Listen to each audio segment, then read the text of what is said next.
In the mid-18th century, Britons had one overriding personal concern: their health. With good reason, average life expectancy was 36 years. People generally treated themselves based on little more than superstition, magic and hearsay. There were trained doctors, but without an accurate way to diagnose or cure illness, your chances of survival were limited. The most common medical treatment was bloodletting. This was thought to restore balance to the body and purge those ailments that people thought lurked in the blood. This treatment was not only useless, but positively dangerous. Most old people need all the blood they can get, but with medical practice based on misunderstandings 2,000 years old, it's not surprising, I suppose, that anybody believed they could come up with a theory to prolong life or stave off disease. In fact, a new type of medical entrepreneur was getting rich by doing precisely that. On the crowded streets of Britain's cities, they set out their wares. Good evening, sir. We're on a Bellnose. Home of the vegetable syrup. Make it all ourselves in the Cornish caves. A wonderful poultice here. Cure all your ill. We'll make the short sort. They were known as quacks. Two of London's most famous were John Ball and Joshua Ward. Some of these pills and potions could be very, very odd indeed. John Ball sold this very strange medicine made of woodlice, ground with nutmeg and sugar. These things were meant to be a cure for cancer. Useless, of course, but harmless. Other medicines were not harmless. These quack chaps wanted to give their medicines a punch to appeal to the public and put terribly dangerous things into them. They put in arsenic and mercury. And Joshua Ward managed to sell these things to the king and queen. Quite astonishing. They could make you blind, could paralyze you, they could even kill you. People turned to these so-called cures out of ignorance and hope. Medicine needed to change, and the Industrial Revolution would change it, with new knowledge, radical new ideas, and scientific experiment. But the process started in deepest Shropshire, when an extraordinary doctor began to turn folk medicine into modern science. The story starts with a man suffering from dropsy, a serious heart condition that causes the body to swell up in a most grotesque way, like a balloon. This chap was in serious trouble. He was going to die, and die soon, in a most painful manner.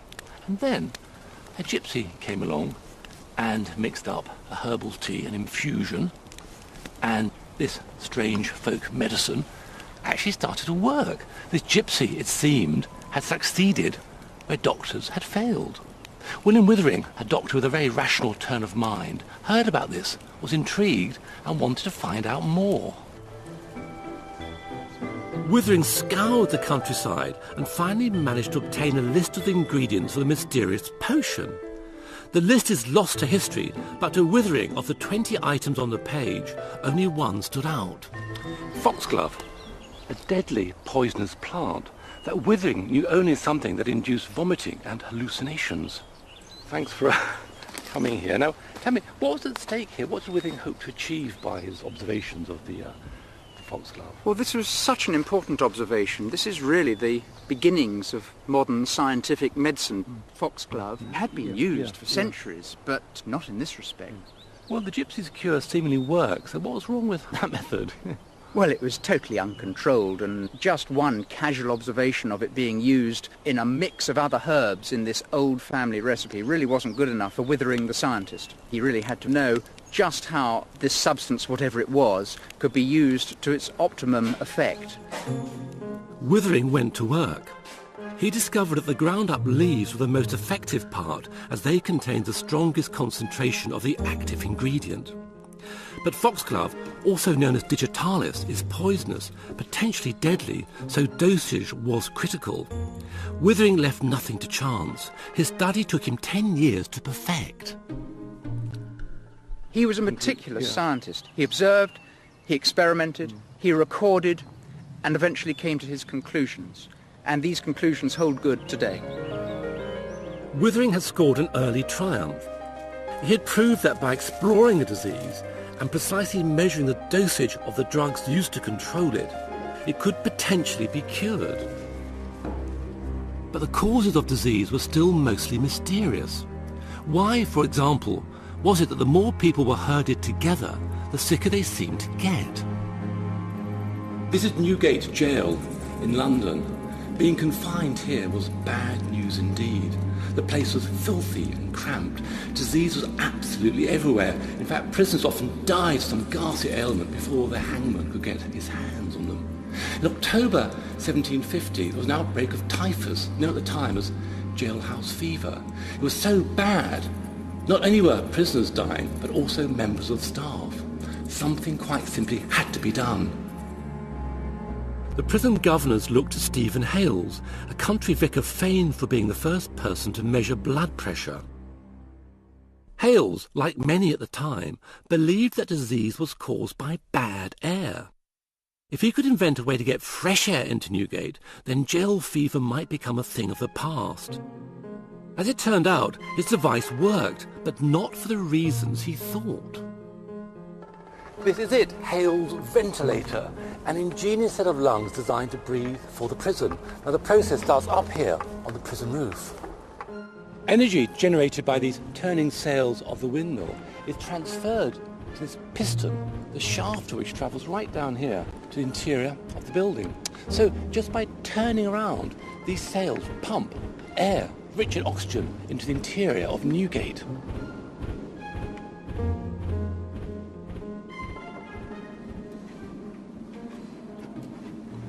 Here, among the cells, is a really interesting bit.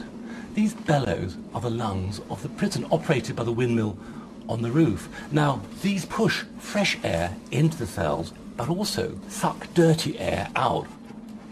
Hales claimed this ventilator reduced prison deaths by half.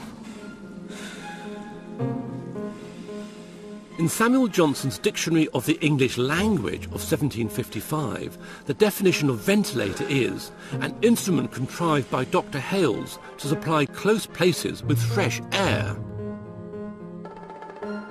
His device would certainly have reduced the spread of airborne diseases such as tuberculosis, even if it hadn't dealt with the true cause of typhus or jail fever, a type of lice not discovered until the 20th century.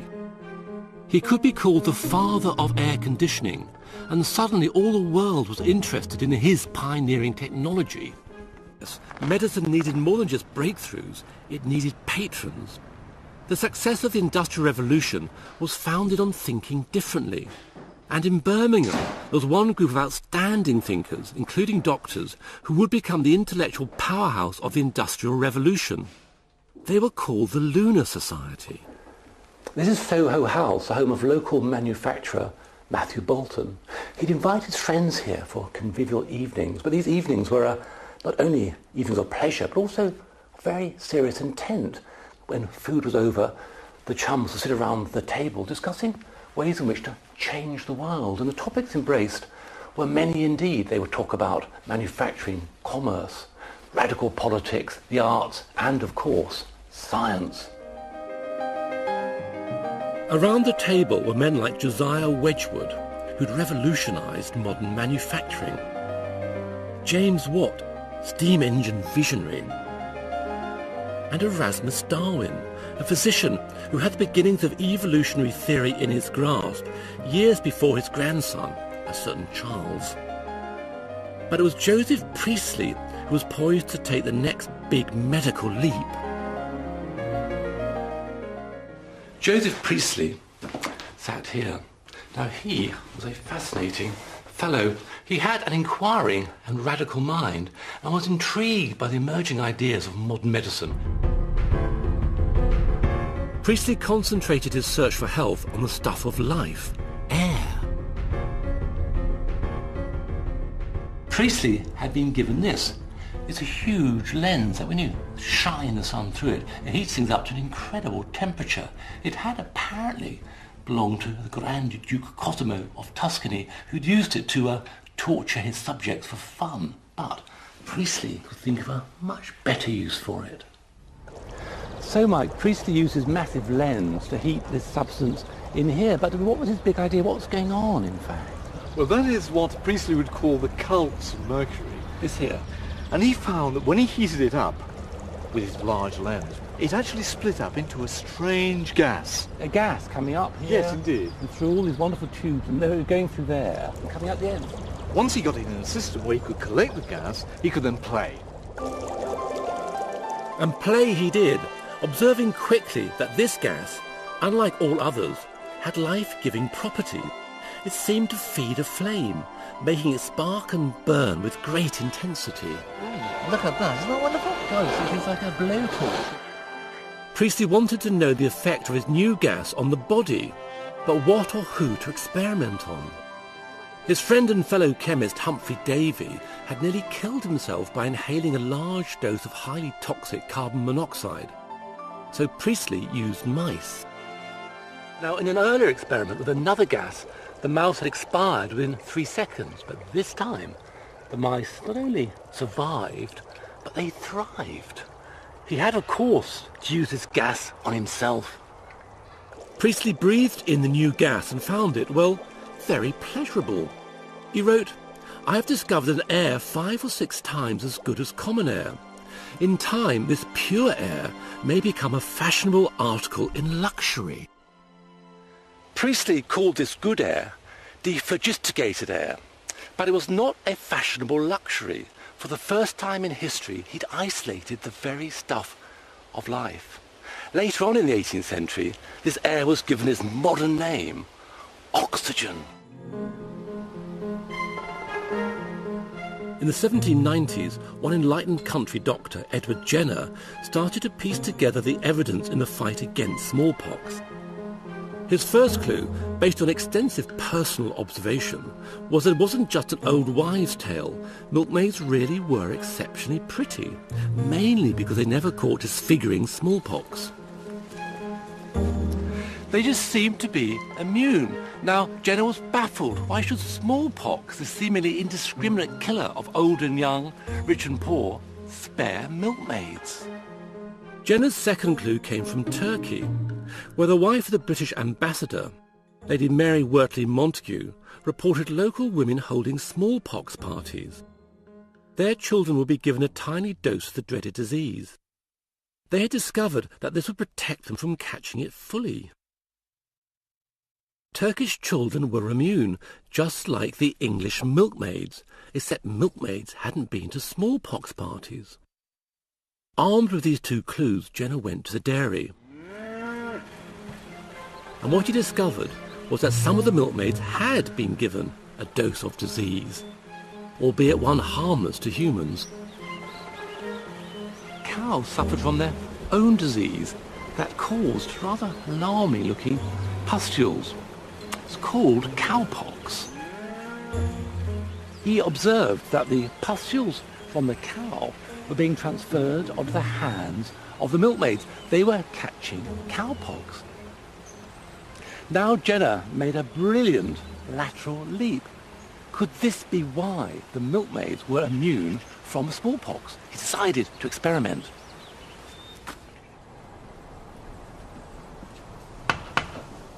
On the 14th of May 1796, he took 8-year-old James Phipps and introduced the pus from a cowpox sore on the hand of a milkmaid called Sarah Nelms into the arm of the young boy. 2 months later, he decided to see if the cowpox had given James any protection against smallpox. There was only one way to do this. James was invited back to have a potentially deadly dose of smallpox plunged into his arm. What James Phipps thought of all this is not reported, but fortunately the cowpox had worked. James had been the first person in Britain to have been successfully vaccinated. He had been part of what was perhaps the single greatest medical discovery of the century. But at the same time as the Industrial Revolution was eradicating some diseases, it was creating others. Evidence as to why this might be happening was most abundant in the workplaces of the industrial heartlands.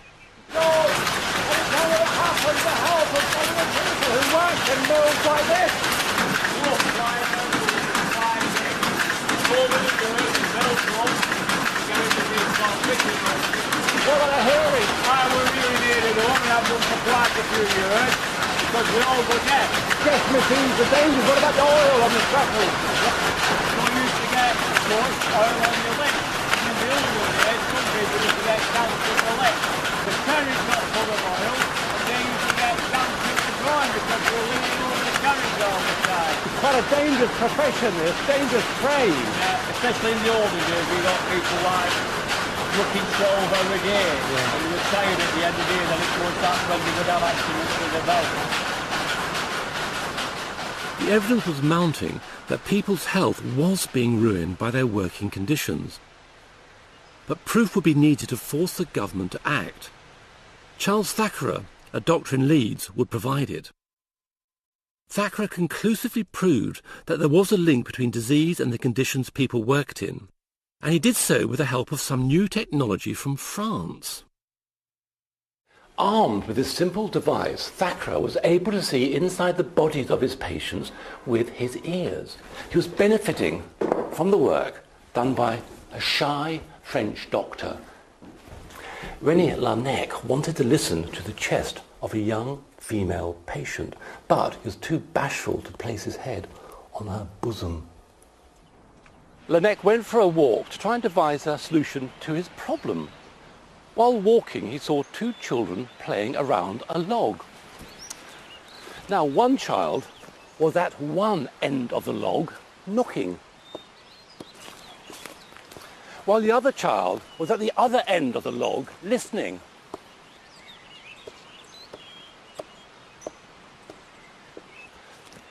Laennec observed the sound travelled through the log with great clarity. It was even amplified. He realised he was onto something. Inspired by what he'd seen and being an excellent carpenter, what Laennec did next was this. He created this wooden cylinder. This is actually the prototype, one of the most important medical tools still in use today. Now he could place one end of this new device on his patient's chest and the other to his ear. He could listen and hear how disease congests and obstructs the human body. Ooh.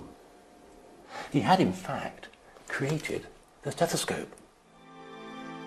The spirit of scientific inquiry that had led to so many of the great mechanical inventions of the Industrial Revolution was also beginning to unlock the secrets of the greatest and most complex machine of all, the human body. The body was now being explored in greater detail than ever before. The basic anatomy of the body had been well established in the 16th century, but this new work was far more sophisticated.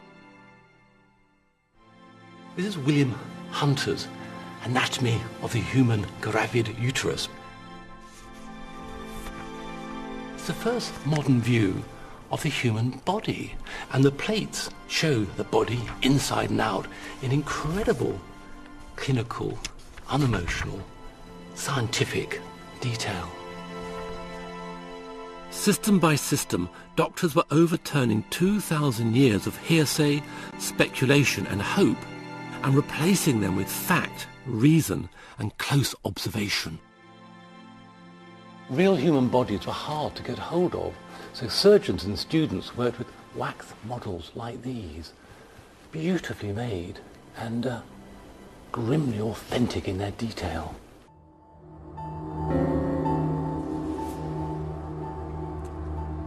The only legal source of bodies for dissection was the gallows. The bodies of executed murderers, but they did not supply enough material. High demand and low supply meant that dead bodies became a very valuable commodity. A good-sized fresh body could sell for up to 16 guineas in the early 19th century, while children were sold by the inch. And grave robbing wasn't even strictly a crime, because nobody owned the bodies of the dead. But the whole business of body snatching was fraught with ambiguity and double standards, as proved by the case of Sir Astley Paston Cooper. Eminent medical men like Sir Astley Cooper, he was very eminent indeed, being a surgeon to King George III. These chaps were quite happy to employ body snatchers to acquire material for dissection. But there was something more than a little hypocritical in Sir Astley's behaviour. There's evidence in this secure crypt that he was adamant that his body wouldn't suffer the fate he'd inflicted on the bodies of so many people. He ordered that when he died, his remains should be fortified in this massive stone sarcophagus. He was determined that his grave should be body snatcher proof. Sir Astley's precautions reflect the public mood of the time. People were furious about the widespread pilfering of graves. The Times newspaper even called for grave robbing to be made a capital crime. On the other side of the divide, the medical profession was also up in arms. Medical progress, they argued, had come from an understanding of anatomy derived from the dissection of a vast number of bodies. Now that supply of bodies was about to dry up. Medical progress, said doctors, would grind to a halt. Then the government intervened. And they sided with science. The 1832 Anatomy Act ordered that the body of anyone who died in poverty would be given to the anatomists. In the next 100 years, the bodies of nearly 60,000 poor people were dissected in London alone. It's shocking, but the Anatomy Act finally made the teaching and advancement of medicine possible in a consistent, repeatable, and truly scientific way.